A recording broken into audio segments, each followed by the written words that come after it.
thank you so much for coming to What's in a Name, How to Attach Name Talent. So today we have Ali Abumar and we have Skyler Zurn. Thank you both for being here.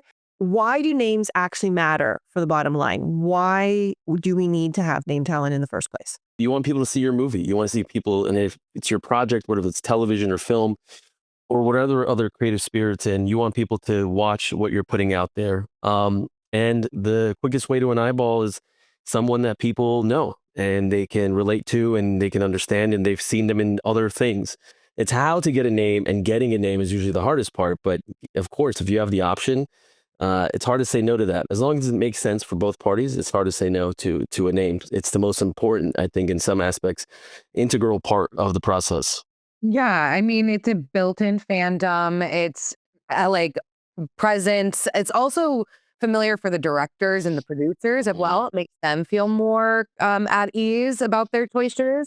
Because, when we're doing names, most of the time I'm sending materials to the team. And so before they even are seeing auditions, they get to dive deep into somebody's former work. And so it just kind of solidifies what they're already like. It gets their creative juices flowing. And so it just kind of, it's so necessary for every project I'm a part of. And financing, it can secure more financing, whatever budget you currently have. Like when you get a name, there's potential of increasing that budget. And that's always exciting to filmmakers as well. Are all names created equal? If, let's say, for example, we happen to know someone who's a name actor that lives in our building or is a friend of a friend, and, they, for the most part, will fit the project. Like, is that okay? Or should we, is there other considerations that we should, put it? Well, I think that is maybe the number one reason a casting director is hired is for that specific question, because a person is not a certain price, right? It is like they are an investment in the market, and like everybody's number is changing depending on the year that they've had, the movies that they've done, the track record they've had. If they are maybe building a family and they need more finances. There's so many factors that go into somebody's price in the moment of time. And so that's for me to decipher. That is for me to go and find. And reality is something that I'm constantly checking in with my teams, my creative team about is, somebody might have been realistic a year ago that it's could drastically change, or vice versa. Somebody might have been, super hard to get, and then things have changed this year. And then obviously there is the difference between the A list and the B list, and just like you need a certain amount of money to get them. Like I wouldn't have my indie filmmakers consider Charlize Theron or Brad Pitt or, these just names that are just like, come on, let's be realistic. Like I had an indie ask me for John David Washington a couple weeks ago, and I was like, please, like, come on, let's be realistic here. You also have to be considerate of your timeline, because certain names need weeks and weeks, maybe months to read a script, where some people are hungry for a job and will want to read your script in a week. And so how much time do you have to sit on a project and get somebody attached? No, I 100% agree with Skylar there. I mean, everything you said is key. I mean, at the end of the day, there's different territories, different, different markets, different actors for everything. So it's definitely not a one size fits all. But again, I think this is going to be reiterated a lot throughout this. Getting a casting director is key. Like, yeah, you might, have written something for someone and somehow you get lucky and they're interested, but you still have to cast a movie and you still have to put together a great movie. It's not just about one person. It's not a one-man show. So yeah, completely agree there, Scott. That was amazing. You said that some names are not realistic. So like, how do we determine what's realistic? So I'll say the simplest thing is, what's the budget of your current film right now? Go look at their IMDb and go look at the budgets of what they've done, the past 5 films of the budgets that they have done. If their budgets that they have done are in the 12 million plus, and your movie is a $5 million movie, that means that you're likely not going to have the money to afford what they just got as a lead. Like, you're just going to have to think about, what did they just receive financially? And if they're in a $12 million movie, they're probably receiving $300K plus as a lead. Do you have that? If the answer is no, then they're probably unrealistic. Or, if they're a series regular on a TV show, but they're a big name and they're looking for, and they have a hiatus, that might be one little like small, that we could work around that because they aren't looking for the money. They've been making all this money on this TV show. So now they just want to do an artsy movie in their break. I mean, being realistic is the biggest thing. Of course, we'll talk about ways to get script in people's hands and getting people to look at your work, but outside of having like, a very warm connection, it's going to be hard for them to decide to do your movie for whatever, indie scale or whatever the case may be, unless it's the greatest script they feel they have a strong, link to the script itself.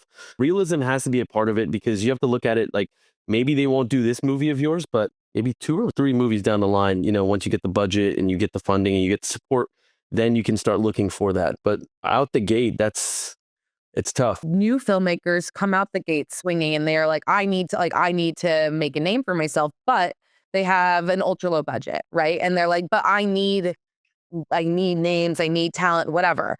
And so it's like, look, I'm going to get you names. I'm going to get you recognizable people, but within the parameters of your budget, like I just can't make magic happen. I understand the passion. I understand that it's like their first road on the map and like really have to like stand out. But there's other ways to stand out. And I think this is what I always have to remind my first time filmmakers. It's like, yes, the actors can get you so much, but it's up to you.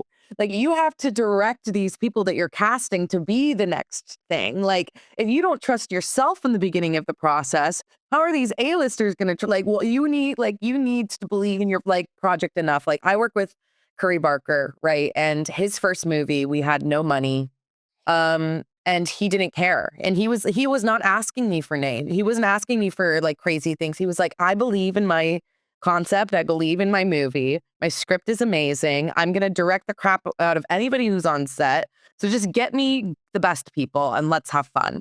And like now it's obsession. And now we're like, we got a theatrical release and everything is good. But it's because like he believed in his project from the beginning instead of trying to believe in the actors to make his project notable. We're obviously, as filmmakers, we are so attached to this project and we think it's the best thing since sliced bread. But should we be looking to other people to objectively let us know whether we actually have, a genie in a bottle here? You have to give it to people who don't know you, people who are going to be incredibly objective, because at the end of the day, your friend group, and most of them think about it as filmmakers. I'm not going to say all filmmakers' friends are filmmakers, but majority of the time, your friends are filmmakers as well, work in the industry. And they don't want to be too hard on you. They also don't want to be someone for them to be, that they know hard on them as well, because they're in the muck with you. I think, I'm not saying go out and pay for all this coverage, but, we are in an industry, reach out to people, say, would you read this? Would you check this out? Could you be objective and be ready to take the hard criticism? Because if you can't take the hard criticism, you'll never know how good that project is. And it'll just be literally in your little circle. And it'll be, oh, it's great, but it never got made. Well, you don't really have a great second act. And at the end of the day, the biggest selling point for you as an indie filmmaker, as someone who's worked on the studio and indie side, and I love the indie side way more, is that you can really sell a story if it's good. And getting it into the right hands, it can be undeniable. It's hard to say no to it. I mean, people get, of course, that's not foolproof, but still. So you have to, it's exactly like Skyler said, where it's as a director, you direct. You can have all the talent in the world, but it's up to you and your talent to move it forward. And it's the same way, I think, with a strong script. Okay, we've talked about sort of why this is important. How do we do it? What's the, what would you guys recommend as sort of like a path forward? And we've talked about, these unrealistic names. I will say, though, that I always advise my clients, or if we have the time, to make one crazy offer. Just like one, just do it, because that might build a relationship and they might like you and your script, but the timing's not right. They might write you a really nice letter. It just depends on how much time that you have, but like that might build a future relationship down the line if they actually read your script. Like know when to kind of stop. Like if they're really not engaging and the agent is not responding and they're just then maybe like, move on. But if there's like some touch and go in it and you at least get them to read your script, but you know that they're not going to do it, if you have the time, just let them read it, because like I've seen it turn into future movies down the line. Okay, but that being said, the how, I mean, yeah, again, that's my job, is the how, is figuring out the how. It's all strategy because it changes every single day. You think that you're going to go with one person and then you get some intel and you have to go with another person. Like every movie, I never know what my day is going to be like. My day changes. And so I just try to get the word out there. I try to release the scripts to all the agencies so that people know about my project and that there's buzz being talked about through the agencies, and they're getting it into the hands of their clients so that there becomes some competition or it factor for it. And then you have conversations with your top choices, with like the teams of your top choices. You start gauging reality. And then you start, like, you write letters, like, if you are very passionate about somebody and if you want to send an offer, then you should write a very personal letter. No like that at all in it. I can tell immediately. And you should like have your lookbook perfect. And lookbooks now are just such a need. They're such a necessity. If people like really look at lookbooks before they look at the script, it convinces them to read the script a lot of the time. So going above and beyond with that lookbook, really giving me visuals. Don't make it like basic. Also, don't make it crafted by AI, please. I'm seeing so many AI lookbooks these days. And like you can have some of it. And then in your lookbooks, when you're talking about potential cast, maybe have your prototype as like the big picture, but then have some realistic choices around there. Like you don't have to just put only the person you want. Like build a vision board. Every role could be a vision board. Because that's even how I sign on to projects, is I'm really diving in to their lookbook, their script, and then my conversation with the team. And then that's when we get the next thing that you would do is try to set a meeting. If you can send an offer pending a meeting, that's amazing. That means that you send the offer, but before either of you totally sign off, you get to talk to each other and meet each other. Sometimes some big talents won't let you do that. But that's also in indies when I'd say like steer clear. Like, don't you in an indie want somebody who wants to do your project rather than somebody who's just like being thrown in and is just trying to be there for the least amount of time as possible? So just kind of gauge that in your process as well. Like, you want someone who wants to be there. I mean, yeah, I mean, first thing, it's going to be, this is going to be my answer to a lot of things, is hire Skyler, so she, get it done. But, it is interesting. It's like she said there, it's such a fluid process that it changes all the time, depending on talent and whatnot. Getting it into the right hands is important. Getting it around the agency is important. Like I said, coming in with a strong script and lookbook, and like lookbook is massive. I mean, I remember when I first started, that really was the thing. You had pitch decks, but they were literally, I mean, they were never great. I mean, like, they never looked great. They weren't very stylish. So lookbooks now have changed. Yes, people have dived into the AI side of it. The way I look at AI, especially from a creative standpoint, it's tough to use it to create things. I know it makes things easier, but I sometimes check things up with it, but that's about it. But if you're putting together something that you're so passionate about, your hand should be in it making it. You shouldn't have, and obviously if you hire someone to help you put together a lookbook, as long get involved, get into the muck of it. This is your story. No one's going to say it, tell it better than you and pitch it better than you. But engage people with that, lookbook. And then also they're going back to being real. I remember studio side, when I first started, they'd say, okay, give us a list of who you want. Then give us your second choice, a list of second choices, and then third choices and fourth choices. And we can guarantee we're going to get you somebody out of these lists, like you're going to get somebody, but this is being realistic. So at the end of the day, it's like getting your ducks in a row is so important.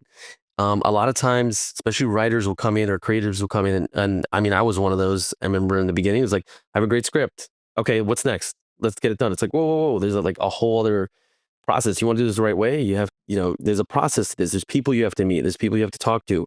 This isn't, no one's coming up and giving you a check for $1 million, like a blank check going, here you go, make a movie. If they do, there's definitely some string attached there. So, maybe question those.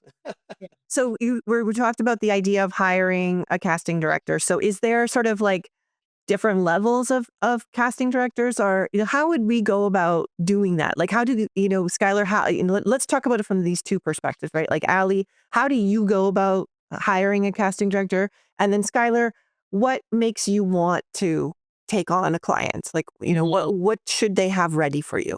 Casting directors they come through recommendations, comes through network, going to events. And then, it's not just about just hiring a casting director. It's not just a transactional thing. You do want to meet them. Again, you have to get everything ready for them, what you're looking for, what you need, and then meet them. I think a personal connection is huge. Them knowing what you're looking for, because if you don't know what you're looking for, every step after that is just going to be way more complicated. Giving just general ideas of what you want is going to give you exactly that, a general list, and at the end of the day, if you want a certain person or a certain look, this is what a meeting and a conversation, because Skyler can meet with me, and we could sit there and go through what I'm looking for this project. And she could just say, I don't really align, and sometimes it's better that way, where we know that, rather than moving forward. And then, there's just conflict, or I don't really know how to say what I'm looking for. So it makes it harder for her to find what we're, going for as a team. And that just like, it's a stopgap for everything moving forward. So I think the meeting is crucial. It's not just getting a casting director. And I think it's like every other role in the film. I think we have to look at it that way. You're gonna be part of this. You can call it a fan, you can call it whatever. If you're a fan of Fast and the Furious, family or whatnot, but it's going to be weeks and months of working together and getting things together, and things can get delayed. And next thing you know, it's a year down the line. Do you really want to spend that year with someone, working with someone like that, like you don't get along? And therefore, the energy going into getting whoever you need for this film is not going to be consistent. So for me, that's just the base level of finding a great casting director. I am really drawn to creativity and communication and specificity, and somebody that I can flow with in a meeting. Because once I'm hired on to something, I talk to you all day, every day. And then, like Ali said, though, but specificity is so important, because then what we get into is like me delivering auditions, them being like, oh, I don't know. Let's see this type of person.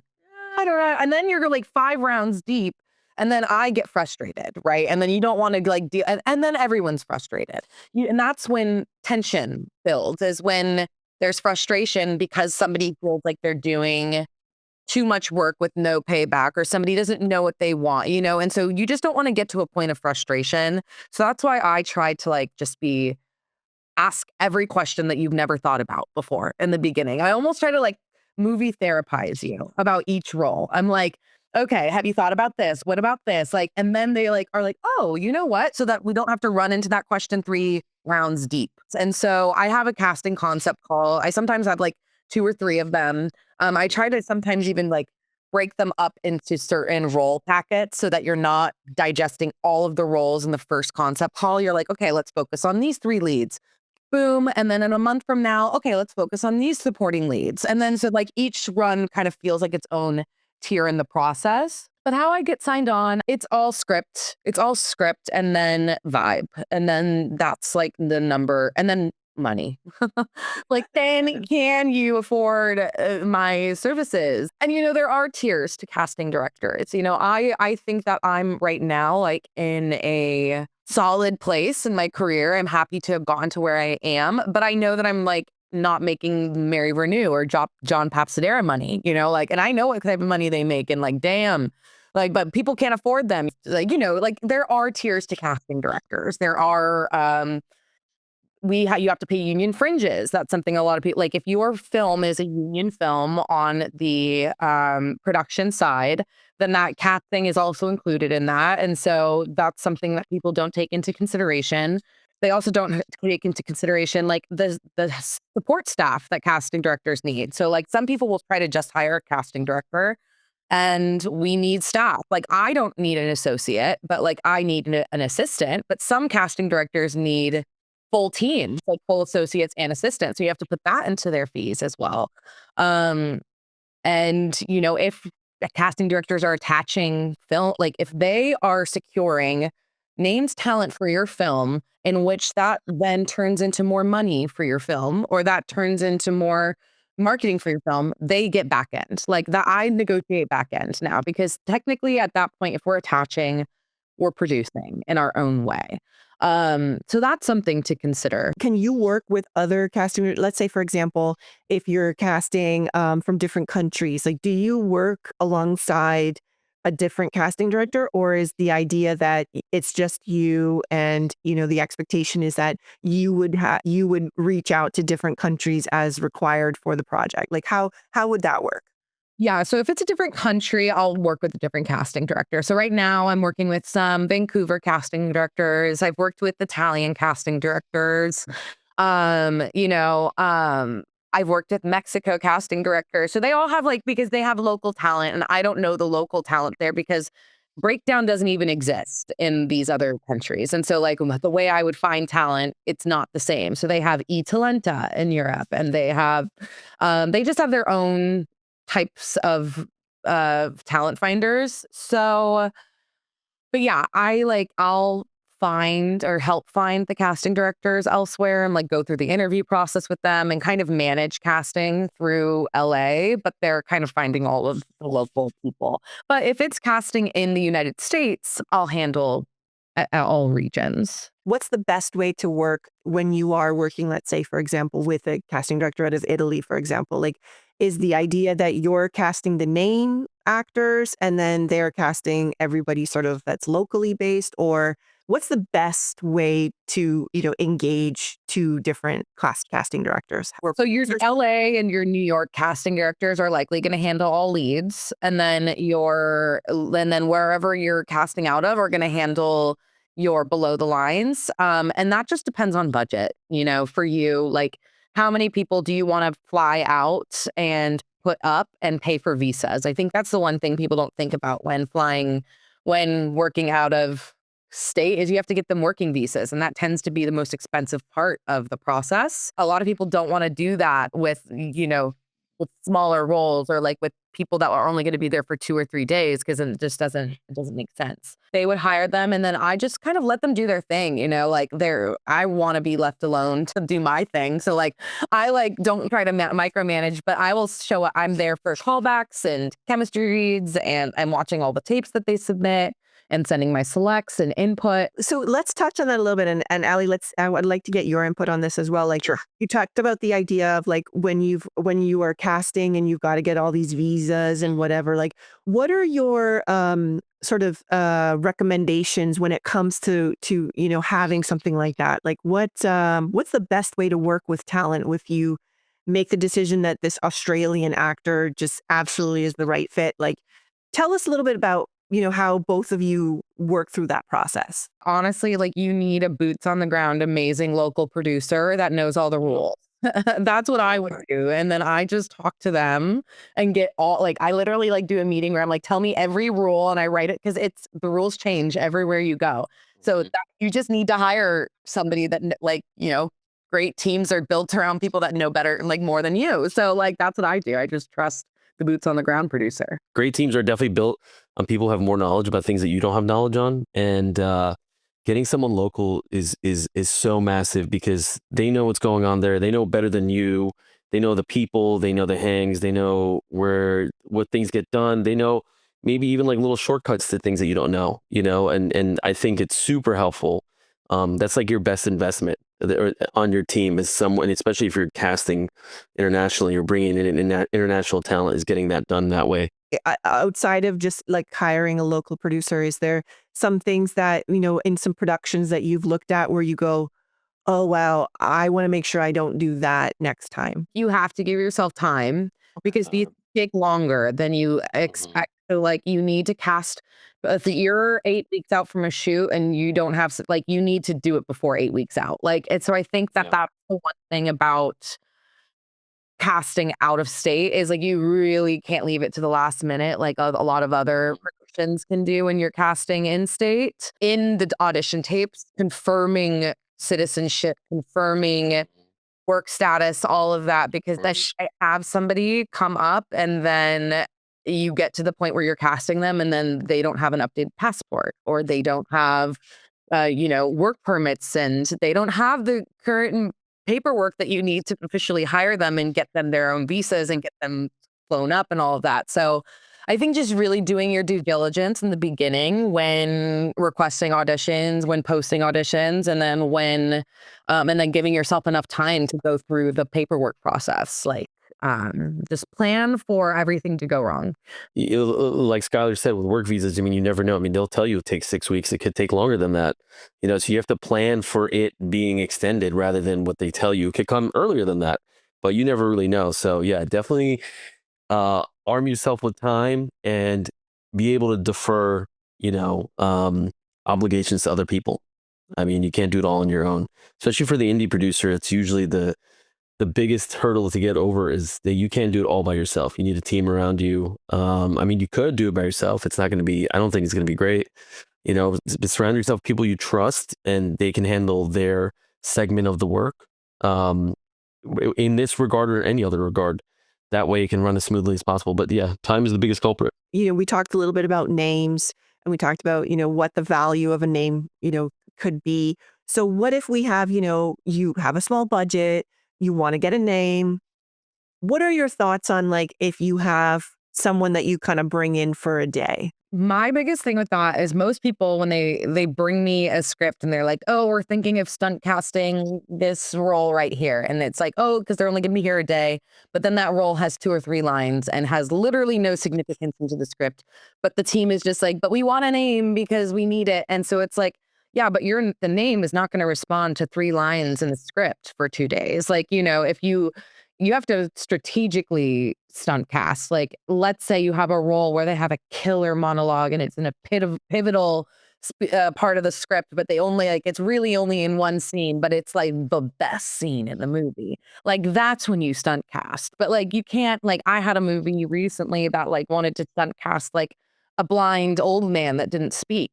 And I'm like, and they're like wanting me to go to like people for it. And I was like, wait, we can't. Like, the names are not going to respond to this type of role, So you have to like, even just in any type of thing, you have to write something that resonates with people. You have to like, the number one thing that gets people attached to an indie is feeling connected to a role or feeling like they see something of themselves in it or it feels very personal to them. So writing a role that is worth stunt casting, I feel like is number one. Yeah. And then, making it as convenient as possible, making it consecutive days and making sure they have all of their needs on set as well, because stunt casting, it's not just their fee. It is their requests as well. And so I think a lot of people think it's like, oh, fine, we can pay so-and-so $25K a day. Great. Like, we're going to pay them that. But then, like, what if you're shooting somewhere else and then they want first class airfare and they want exclusive transportation and they want trailers, but you don't have trailers on your set because you're an indie and you've just kind of been working out of tents. But no, if you want to have so-and-so, like, you need a trailer, you need a private like, there's things that come along with the stunt casting that isn't just, let's find $25K a day for this person. That's on point. I mean, listen, at the end of the day, everybody knows Eric Roberts and, over 300 film credits. He's willing to do a film for $25,000 in a role for his wife. So it's something he'll do. You'll get him for 2-3 days. But I mean, the more he does of those, it's further away from the Oscar-winning Eric Roberts and like I'll just do any movie Eric Roberts. So a lot of times you'll see people, cast an actor like that because they're like, oh, it's great for the stunt casting. And it's like, oh, he'll sell like a very small territory or whatnot. But I think the key thing Skyler said, it has to be strategic. It can't just be, I'm just going to bring someone in to just bring someone in. And if it's not meaty or whatnot, I mean, they're not, even if they're just doing it for like, all right, I'm going to get $25K for 3 days of work. I mean, is that the attitude you want someone coming into your project that at the end, you don't need that. And again, all the red tape that comes with it. I need private privacy here. I need first class, There's a lot of conversations to be had rather than just like, please, I need you here for 2 days. And it's a very small role. Like, if it's not enticing, the story's not great, they're not going to do it. So be as strategic as possible before you throw one of those, hooks out there. is the stunt casting actually going to affect the value of your film? A lot of time, like those small roles, like it's not like they're not enough present. So like, is having a name versus not having a name gonna change the outcome? And really think about that. And if the answer is no, then it's not worth it. Is that a conversation that you wanna have, like, if you, for example, have a sales agent or distributor? Like, is that a conversation to have first because it's expensive, right? You kind of mentioned, right? It's like you're adding this stunt casting based on so many factors, and the expectation is that that's supposed to pay off. If you have the ability to have that conversation, have it. You know, there's no shame in any conversation in the industry. Have the conversation because, like Skyler said, if the role you could again get someone for 3 days, and then in the grand scheme of the film, it doesn't really make a difference. So you spend all that money to just say I had so and so in my movie, but then that doesn't really help you sell any territory. And a sales agent will be like, that doesn't really move the needle. So yeah, it's cool you had so and so on your film, but is it really gonna, is it really just, you have to think about it for yourself. Is it for bragging rights, or you really want to sell the project to get your next film? So when we're sort of talking to talent, if you meet them at like a networking event or like at a film festival, do you have any recommendations of like how to approach them? I mean, for me, like I said, I just came off Sundance, and I think the biggest thing for any of these things is just be natural. I mean, don't go in with a hard pitch about your project. At the end of the day, if someone's meeting, you have to think about where you're at. If you're at an event and a certain talent that you want to work with is there, you're already bypassing all this barriers that you usually would have to if you wanted to talk to this person. The easiest thing to do is be yourself. Just talk regular.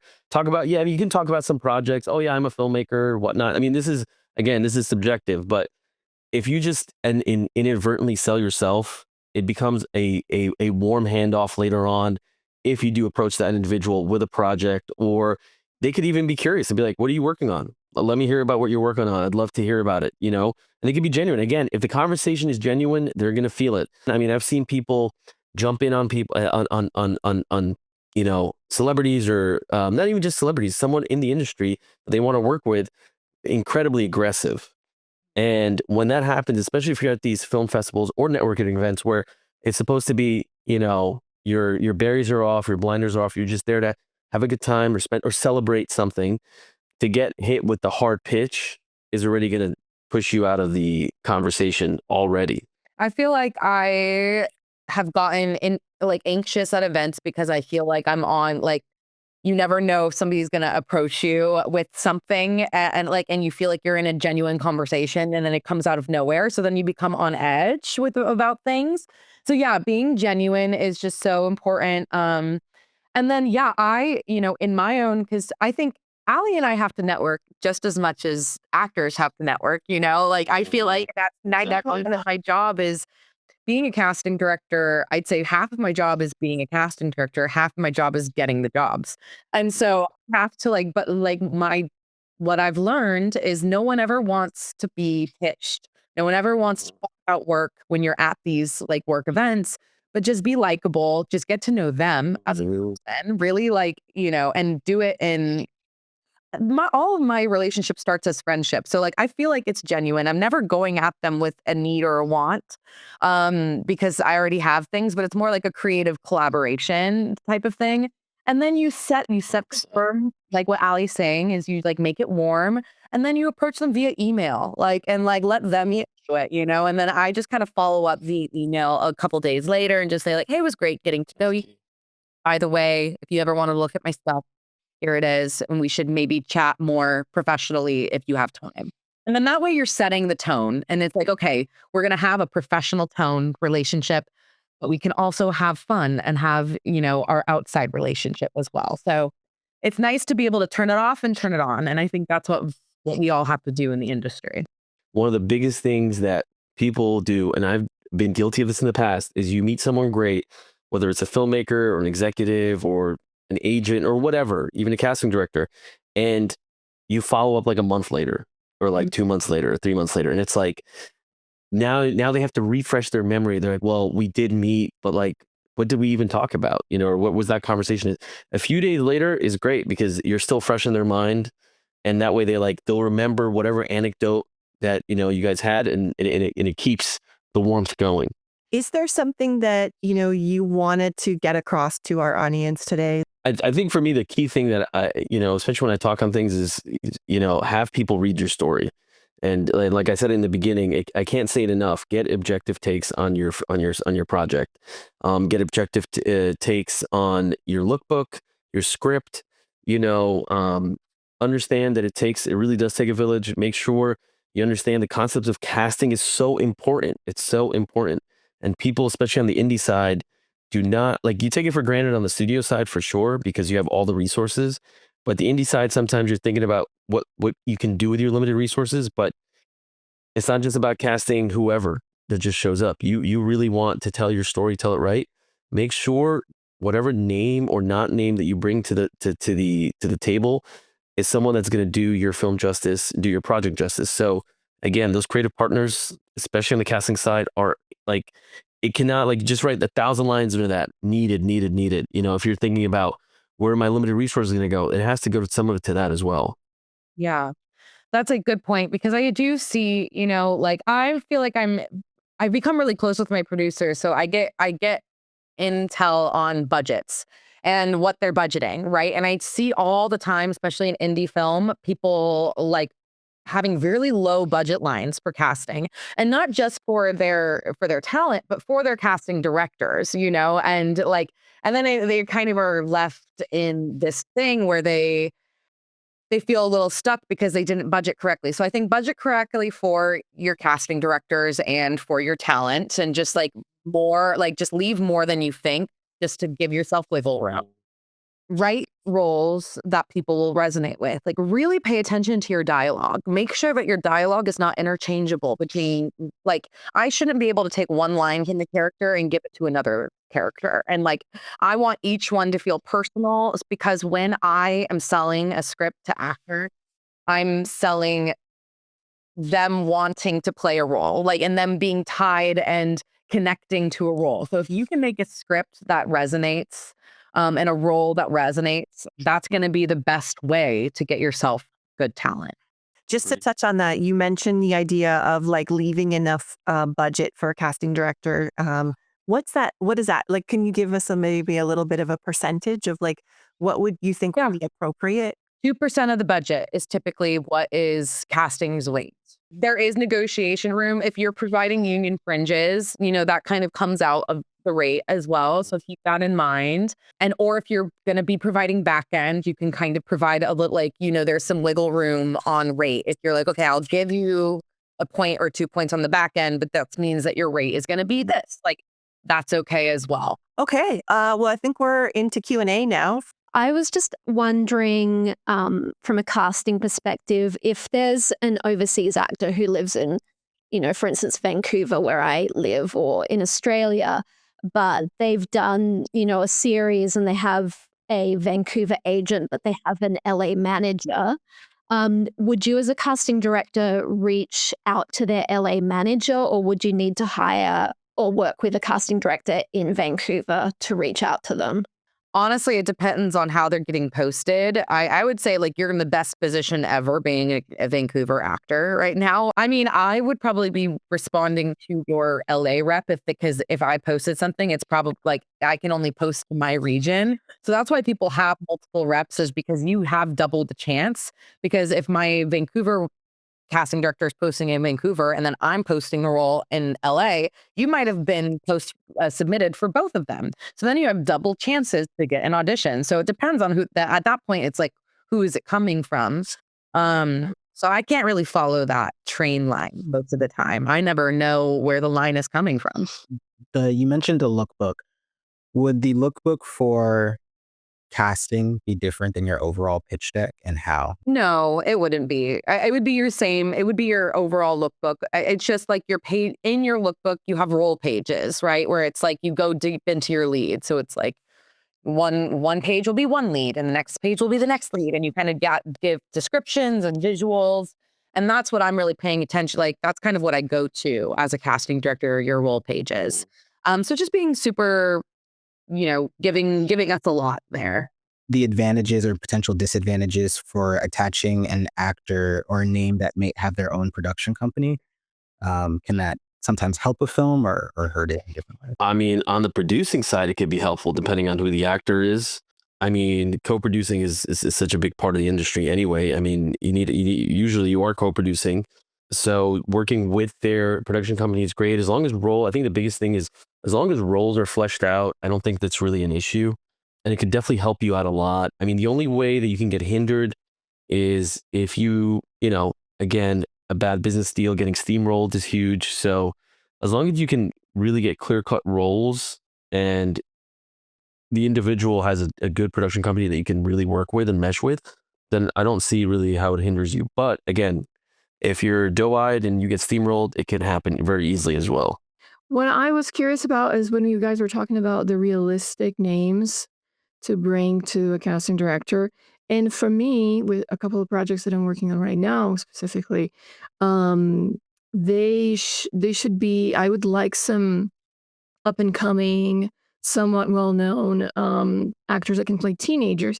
And because for me, A-listers usually are the names from the 2000s. I'm the audience that I'm going for are younger than me along the millennials. Would you work with producers to kind of, get to a good list that would make sense for the budget and for the audience that you're trying to reach, I think that younger talent, and there's less of them, there's less recognizable names that are younger. But because of that, like that is kind of a caveat to the rule, is like their rates haven't skyrocketed to a place that is, unreachable yet, unless they're like Timothy Chalamet or like Selena Gomez or something, who have been child actors. But there are some very valuable younger names that still are, reachable, I would say, financially.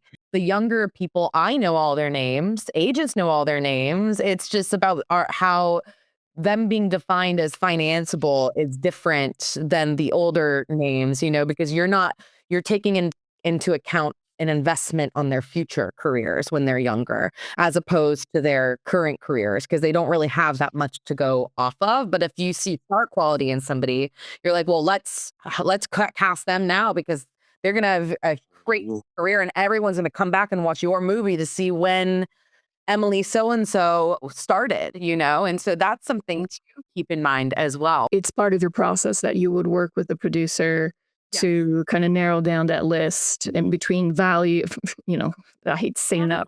Yes, like I would require auditions. Like I think for younger roles, like you kind of have to have auditions at the same time to solidify your thought process in going for a younger name. But yeah, I would definitely work on that list. From a producer perspective, yeah, I mean, one of the things that helped me was, like I said, working on the studio side and going onto the indie side was being realistic. And again, it's figuring out, like Skyler said, who's bankable before, they like you see a talent and it hasn't been really fleshed out yet, and you cast them first, and that's huge before they realize what they have. How does that look from a like a bankability standpoint? Because like as Skyler sort of suggested, is like they don't have much of a track record. I think you can, this industry is so subjective, and it's watching tape on someone can really help you out a lot. And I think that's a big part of it. It's a gut instinct, because at the end of the day, I mean, you could have, the next Lola Tong, or you might not, and it comes down to what you have to, especially if you're casting at that young, you have to be able to just cast the net and see what you get. Sometimes it's great, sometimes it's not. I mean, I remember I worked on a short years ago, and we cast like a 5-year-old, and she was the most amazing actress I've ever worked with.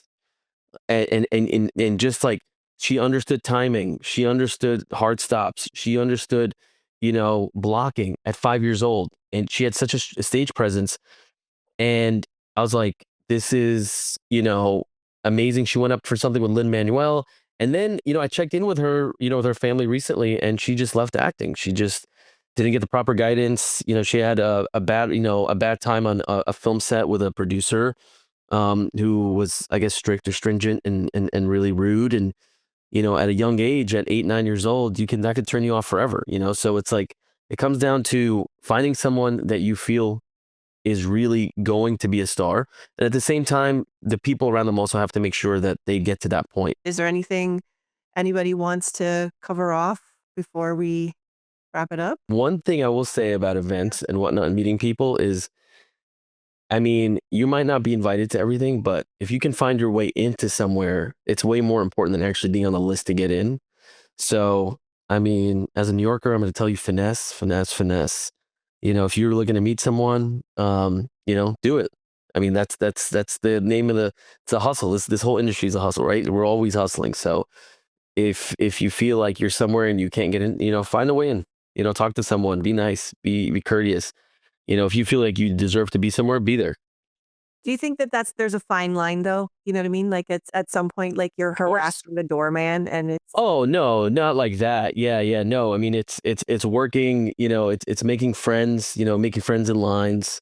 Like I said, I'm coming off fresh off Sundance, so I'm just like seeing like talking to people in lines and things like that could help you. You know, be nice, be courteous. Everyone is in the industry with you, and they're looking for genuine connection. Everyone's looking to be genuine. So be genuine, and it'll get you far. It'll get you far, even though sometimes it's told like, you know, always be alert, but no, be genuine. You know, it'll help out a lot. And if you feel like you should be somewhere, you know, hopefully you will be there. You know, and again, doing it from a place of wonder and not, you know, cruel, not bad intentions for sure. Do you think that there's like certain festivals, like you're coming off Sundance, where it's a little bit more of like an indie vibe versus Yeah. like, let's say, for example, like Cannes or, you know, Venice? Like, is there, Sure. do you think that there's like a difference in that? Of course, yeah. I mean, I'm a New Yorker. Tribeca, I mean, even though it hasn't gotten to the heights that I think it should be, I think Tribeca is an amazing place. I mean, the venue of the festival is the streets of New York. So, you know, I think that's amazing. Sundance for sure, as we talked about before, it's moving to Colorado. I think it's going to be great for it. A younger crowd, great younger crowd that's open for them to be there.